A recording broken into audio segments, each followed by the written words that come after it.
Hello, എന്തൊക്കെയുണ്ട് വിശേഷം? അപ്പോൾ കഴിഞ്ഞ വീഡിയോയിലെ എല്ലാവരുടെയും കമൻസ് ഒക്കെ വായിച്ചപ്പോഴേ ഭയങ്കര സന്തോഷമായി കേട്ടോ. ഒത്തിരി പേർക്ക് ഞാൻ ഇനിയും റിപ്ലൈ കൊടുക്കാനുണ്ട്. സമയം പോലെ ഞാൻ ഇടയ്ക്കിടയ്ക്ക് ഇരുന്ന് കൊടുക്കുന്നുണ്ട് കേട്ടോ. ഇതുവരെ നേരിട്ട് കണ്ടിട്ട് പോലും ഇല്ല, വീഡിയോയിലൂടെ മാത്രമുള്ള പരിചയത്തിൽ ഇത്രയും ഒരു സ്നേഹം കമൻസിലൂടെ വായിച്ചാൽ അറിയാൻ പറ്റുന്നുണ്ട്. ഇപ്പോൾ ഭയങ്കര ഹാപ്പി. ഒത്തിരി താങ്ക്സ് ഉണ്ട് കേട്ടോ. ഇനി പറയാനുള്ള കാര്യങ്ങൾ എന്താണെന്ന് വെച്ചാൽ നമ്മൾ ഇപ്പോൾ 27-ാം തീയതി ഇവിടെ നിന്ന് മൂവ് ചെയ്യും കേട്ടോ. അതിന് മുമ്പായിട്ട് നമ്മൾ ഈ വീട് ഫുള്ള് ക്ലീൻ ആക്കണം. ഈ വീട്ടിലുള്ള ഫർണിച്ചറും കാര്യങ്ങളൊന്നും അധികം നമ്മൾ കൊണ്ടുപോകുന്നില്ല. 2 കട്ടിൽ മാത്രമേ കൊണ്ടുപോകുന്നുള്ളൂ. ബാക്കി സോഫയുണ്ട്, TV സ്റ്റാൻഡ് ഉണ്ട്, കിച്ചൺ ക്യാബിനറ്റ് ഉണ്ട്, വർക്കിംഗ് ടേബിൾ ഉണ്ട്. അപ്പോൾ ഈ വക സംഭവങ്ങളൊക്കെ നമ്മൾ ഒഴിവാക്കണം. ഇത് ഒഴിവാക്കാന്ന് വെച്ചാൽ അവിടെ എത്ര എളുപ്പമല്ല. സെക്കൻഡ് ഹാൻഡ് കടക്കാർക്കൊക്കെ കൊടുക്കാന്ന് വെച്ചിട്ടുണ്ടെങ്കിൽ അവർ നിസ്സാര വില പൈസ തരും, അല്ലെങ്കിൽ നമ്മൾ അങ്ങോട്ട് പൈസ കൊടുക്കണം ഇതൊക്കെ കൊടുക്കണം എന്നുണ്ടെങ്കിൽ. അതാണ് ഇവിടുത്തെ അവസ്ഥ. പിന്നെ വേസ്റ്റിൽ കൊണ്ടിട്ട് കളയണമെങ്കിലും പൈസ കൊടുത്ത് റെസീറ്റ് മേടിച്ച് അതിൻ്റെ ഒരു സ്റ്റിക്കർ കിട്ടും. ആ സ്റ്റിക്കറൊക്കെ ഒട്ടിച്ചിട്ട് വേണം. ഹൈറ്റിനും ലെങ്ത്തിനും അനുസരിച്ചിട്ട് റേറ്റൊക്കെ കൂടും. അങ്ങനെ വേണം നമ്മൾ ഗോമിയിൽ കൊണ്ടുവയ്ക്കണമെങ്കിൽ. ഇത്ര നല്ല സാധനങ്ങൾ കൊണ്ടുപോയിട്ട് ഗോമിയിൽ വേസ്റ്റിൽ കൊണ്ടുവയ്ക്കാൻ നമുക്ക് മനസ്സ് വരില്ലല്ലോ. അല്ലെങ്കിൽ നമുക്ക് നമ്മുടെ ഫ്രണ്ട്സിന് വേണമെങ്കിൽ ആവശ്യക്കാരുണ്ടെങ്കിൽ അങ്ങനെ കൊടുക്കാം. പിന്നെ കുറേ ഇന്ത്യൻസിൻ്റെ ഗ്രൂപ്പ്സൊക്കെ ഉണ്ട് കേട്ടോ. അപ്പോൾ അതിൽ നമ്മളിങ്ങനെ സെയിലിന് ഇടാൻ പറ്റും. അപ്പോൾ നമുക്കൊരു അഫോർഡബിൾ റേറ്റിന് ഇട്ടിട്ടുണ്ടെങ്കിൽ പുതിയതായിട്ട് വരുന്ന ആവശ്യക്കാർക്ക് വേണമെങ്കിൽ മേടിക്കാമല്ലോ. അപ്പോൾ അങ്ങനെയൊക്കെ ട്രൈ ചെയ്തുകൊണ്ടിരിക്കുകയാണ് പല വഴിക്ക്. ഞാൻ ഈ നിൽക്കുന്ന സ്ഥലത്തായിരുന്നു നമ്മുടെ ഡൈനിങ് ടേബിൾ. അപ്പോൾ അത് ഓൾറെഡി കൊണ്ടുപോയി. ഇപ്പോൾ താഴെ ഇരുന്നിട്ടാണ് കേട്ടോ ഫുഡ് കഴിക്കലൊക്കെ. ഒരു സോഫ ഓൾറെഡി ഗീവ് അവേക്ക് കൊടുത്തപ്പോൾ അത് നേരത്തെ കൊണ്ടുപോയി കേട്ടോ. പിന്നെ ഇനി ഈ ഒരു സോഫ ഉണ്ട്, അത് എടുക്കാൻ ഇന്ന് വൈകുന്നേരം ഒരാൾ വരുമെന്ന് പറഞ്ഞിട്ടുണ്ട്. എന്നാൽ ചില ആൾക്കാർ ഇങ്ങനെ വരുമെന്ന് പറയും. ചിലപ്പോൾ അവർക്ക് വേറെ കിട്ടി അവർ വേറെ വഴിക്ക് പോകും. പിന്നെ ചിലപ്പോൾ അവർ വേണ്ടാന്ന് വെച്ചാൽ നമുക്ക് മെസ്സേജ് അയക്കില്ല. ഇതിൻ്റെ പിന്നാലെ ഇങ്ങനെ മെസ്സേജ് അയച്ച് ഇങ്ങനെ കൺഫർമേഷന് വെയിറ്റ് ചെയ്യണത് മെനക്കെട്ട പണിയാണ് കേട്ടോ. അപ്പോൾ നമ്മൾ ലാസ്റ്റിലേക്ക് എല്ലാ കാര്യങ്ങളും വെച്ചിട്ടുണ്ടെങ്കിൽ ഇതൊന്നും പോകില്ല. നമ്മൾ ചുമ്മാ നമ്മുടെ കയ്യിൽ നിന്ന് പൈസ കൊടുത്തിട്ട് ഇത് വേസ്റ്റിലിട്ട് കളയേണ്ട അവസ്ഥ വരും. അപ്പോൾ നേരത്തെ കൂട്ടി എല്ലാ കാര്യങ്ങളും പ്ലാൻ ചെയ്തിട്ട് ഇത് കളയാനുള്ള മാർഗ്ഗങ്ങളൊക്കെ നോക്കണം. സോഫ എടുക്കാൻ വരുന്ന ആൾ കിച്ചൺ ക്യാബിനറ്റും കൂടി എടുക്കാമെന്ന് പറഞ്ഞിട്ടുണ്ട്. അപ്പോൾ ഇതിൻ്റെ ഉള്ളിലും പുറത്തൊക്കെയുള്ള സാധനങ്ങൾ ഫുള്ളൊന്ന് ഒഴിവാക്കാം കേട്ടോ. നമുക്ക് ഓരോരോ സാധനങ്ങൾ എടുത്തിട്ട് നമുക്ക് താഴെ എവിടെയെങ്കിലും വെക്കാം കേട്ടോ. അല്ലാണ്ട് ഇപ്പോൾ വേറെ ഒരു നിവൃത്തിയില്ല. ഡൈനിങ് ടേബിൾ പോയി. അങ്ങനെ ഇനിയിപ്പോൾ അത് വെക്കാൻ താഴെ മാത്രമേ സ്ഥലമുള്ളൂ. അങ്ങനെ വീട് കംപ്ലീറ്റ് ആയിട്ട് നമ്മൾ സാധനങ്ങളൊക്കെ ഒഴിവാക്കിയിട്ട് ക്ലീൻ ആക്കി കൊടുക്കണം കേട്ടോ. ഞാൻ മറ്റ് കൺട്രികളിലെ വീഡിയോസൊക്കെ കാണുമ്പോൾ ഇതേപോലെ നമ്മൾക്ക് ആവശ്യമില്ലാത്ത സാധനങ്ങളൊക്കെ ആ വീട്ടിൽ വലിച്ച് വാരിട്ടിട്ടൊക്കെയാണ് പോണത്. പക്ഷേ ഇവിടെ അങ്ങനെയല്ല. നമുക്ക് എങ്ങനെയാണോ വീട് കിട്ടിയത് അതേപോലെ തന്നെ കൊടുക്കണം കേട്ടോ. അതും തുടച്ച് അടിച്ചു വാരി തുടച്ച് ഒരു പൊടി പോലും ഇല്ലാണ്ടൊക്കെയാണ് കൊടുക്കാറുള്ളത്.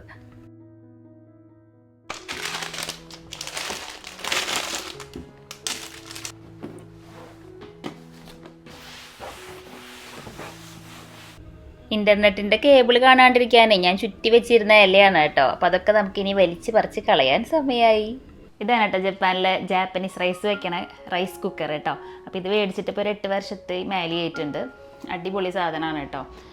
മട്ട റൈസ് വെച്ചിട്ട് അത്ര നന്നായിട്ടില്ല. ബാസ്മതി റൈസൊക്കെ അടിപൊളിയായിട്ട് വരും. ഞാൻ ബിരിയാണിക്കും ഫ്രൈഡ് റൈസിനൊക്കെ വേണ്ടിയിട്ട് ബാസ്മതി റൈസൊക്കെ ഇതിലാണ് കുക്ക് ചെയ്തിട്ട് എടുക്കാറ്.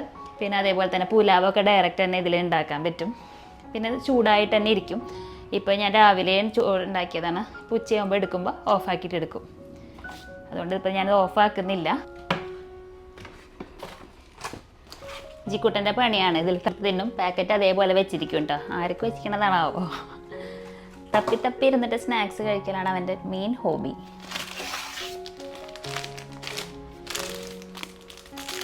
കുറേ സാധനങ്ങൾ കാണാണ്ടൊക്കെ ഇരിക്കുന്നുണ്ട്. നാട്ടിൽ നിന്ന് കൊണ്ടുവന്ന ചായപ്പൊടിയാണ് കേട്ടോ. ഞങ്ങൾ ഡെയിലി ചായ ഒന്നും കുടിക്കൂലേ, അപ്പോൾ അതിന് വലിയ യൂസില്ല. എൻ്റെ പുട്ടുപൊടി സ്റ്റോക്ക് കണ്ടോ, ഇപ്രാവശ്യം നാട്ടിൽ നിന്ന് അയച്ചതാണ് കേട്ടോ. ഇന്ത്യൻ സ്റ്റോറിൽ നിന്ന് മേടിക്കുന്ന ഐറ്റംസൊക്കെയാണ് ഇതിലധികം ഉണ്ടാവുക. കുറച്ച് സാധനങ്ങൾ കൈയോടെ എടുത്ത് വേസ്റ്റിലിടാനുണ്ട്. അതൊക്കെ നമുക്ക് ഇപ്പം തന്നെ വേസ്റ്റിലിട്ട് കളയാം. എൻ്റെ സ്വഭാവം വെച്ചിട്ട് ഞാനതൊക്കെ എടുത്തെടുത്ത് ഇങ്ങനെ വെക്കും കേട്ടോ.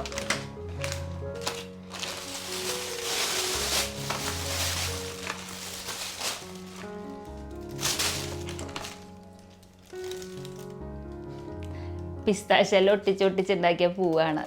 വേസ്റ്റിലേക്ക് തള്ളാം.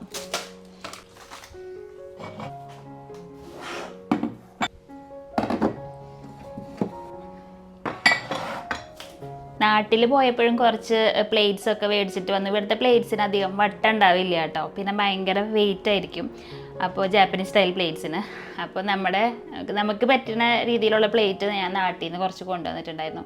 ഒരു കാര്യമില്ല. അവിടെ ആകെ ഫ്രണ്ട്സ് മാത്രമല്ല ഇങ്ങനെ ഗസ്റ്റായിട്ടൊക്കെ വരുള്ളൂ. അതെല്ലാവരും ഒരേ ടൈപ്പാണ്. വരുമ്പോൾ പറയും പേപ്പർ പ്ലേറ്റ് എടുക്കുക, വെറുതെ ഇങ്ങനെ പാത്രം കഴുകണേന്ന്. അങ്ങനെ ഇതൊന്നും ഉപയോഗിച്ചിട്ടേ ഇല്ല കേട്ടോ. നാട്ടിലിങ്ങനെ ചില്ലളമാരിയിൽ വെക്കൂലേ, അതേപോലെ തന്നെയാണ് ഇവിടെ. വെറുതെ മേടിച്ചു കൊണ്ടുവരണതാണ്.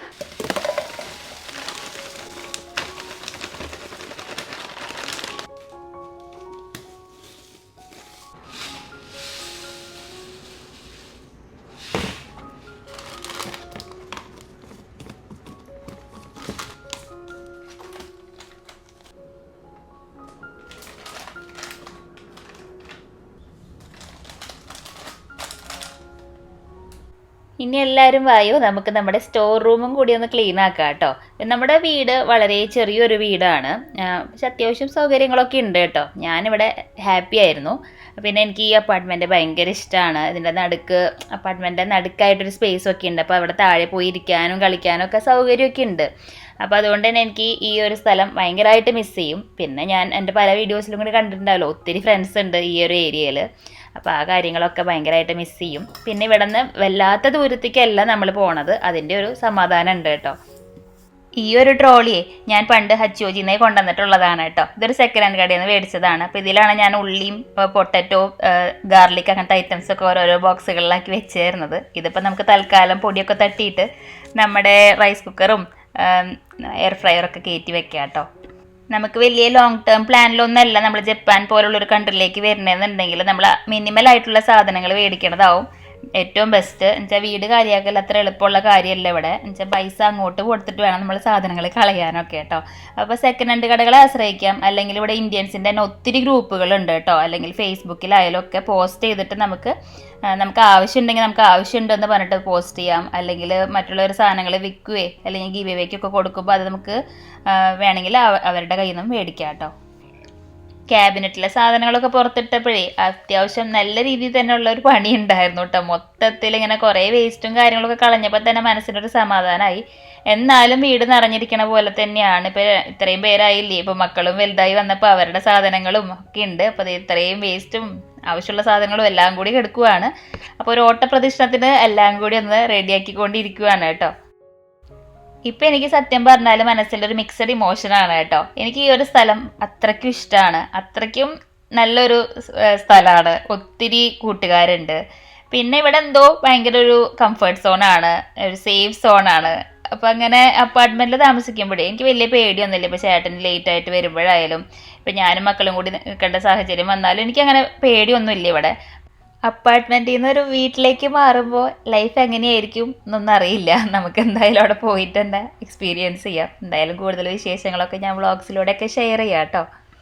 കിച്ചുവിനെ സ്കൂളിൽ വിട്ടപാടെ തുടങ്ങിയ പണിയാണ് കേട്ടോ. ഒരുവിധം ഒതുങ്ങി തുടങ്ങി. ഇനി നമുക്ക് ലഞ്ചിനുള്ളത് കുക്ക് ചെയ്യാനും ഉണ്ട്. അതാണ് ഏറ്റവും വലിയ പുലിവാല്. അപ്പോൾ കുറച്ച് കറി ഇരിപ്പുണ്ട്, നമുക്ക് തോരൻ മാത്രമേ ഉണ്ടാക്കാനുള്ളൂ കേട്ടോ. അപ്പോൾ ഞാൻ ചെറുപയർ ഇതിൻ്റെ ഇടയ്ക്ക് കൂടെ എപ്പോഴും വേവിച്ചിട്ടിട്ടുണ്ടായിരുന്നു. പിന്നെ ഇനി അതൊന്ന് കാച്ചിയെടുത്താൽ മതി. ചേട്ടൻ ജോലിക്ക് പോയിട്ടില്ല, വീട്ടിൽ നിന്ന് തന്നെയാണ് വർക്ക് ചെയ്യണത്. അതുകൊണ്ടാണ് ഈ പണി. അല്ലെങ്കിൽ ഞാൻ ഒറ്റയ്ക്കാണെങ്കിൽ ഞാൻ ഈ വക പണിക്കൊന്നും നിൽക്കൂല. എന്തെങ്കിലും ഒരു മുട്ട ഉണ്ടാക്കുക, ചോറ് കഴിക്കുക, അത്രേ ഉള്ളൂ കേട്ടോ. ചോറ് രാവിലെ തന്നെ മക്കൾക്ക് കൊണ്ടുപോകാൻ വെച്ചിരിക്കും. അപ്പം അത്രേ ഉള്ളൂ. ഒറ്റയ്ക്കാവുമ്പോഴേ ഉണ്ടാക്കാനും കഴിക്കാനൊക്കെ ഭയങ്കര മടിയാണ്. അങ്ങനെ എല്ലാം സെറ്റായി. അപ്പോൾ ഇനി പുതിയ വിശേഷങ്ങളൊക്കെ ആയിട്ട് അടുത്ത വ്ളോഗിൽ വരാം കേട്ടോ.